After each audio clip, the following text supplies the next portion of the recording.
So one goal with this car is to make it easy to service, and that means having some space to work under the hood. Now, one thing that takes up a lot of space doesn't really need to is this fan. These older motors are quite long, and just this area itself is taking a lot more space than it needs to. So what we're going to do is we're going to replace this whole assembly. We're going to keep this whole assembly that holds the fan itself. I like the shroud, but instead we're going to put a slim fan in here and then just do away with this whole section. So the radiator fan and shroud is now removed from the vehicle, just to give you a better context. So the basic idea behind this is this plus this.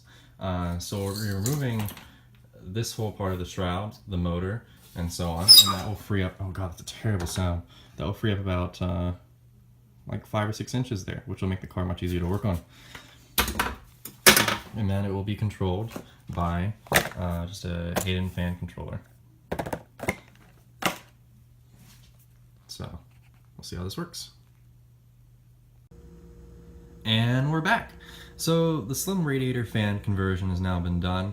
We have our spow. I think it's just the slim fan. I don't think it's the medium.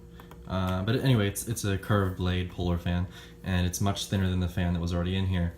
So to make this fit, we just cut out the outside support for the old motor, and then took this fan and mounted it in here. Now, originally wanted to use 11-inch fan because I measured it would fit inside of here.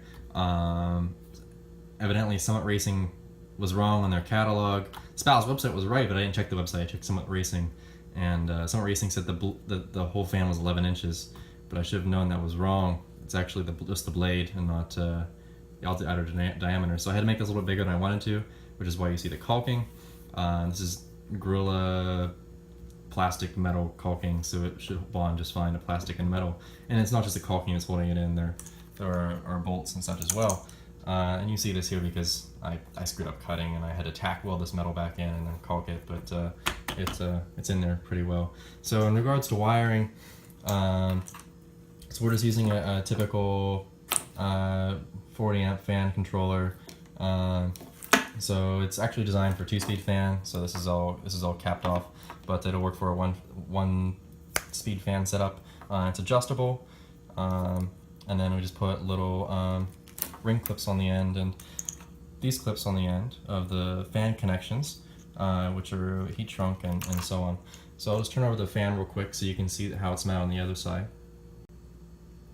So from the inside of the housing, again, it looks as you'd expect. There's a slim fan in here. Now, in order to mount the fan, I just machined these, the lighting is terrible, these little aluminum standoffs from Ace Hardware.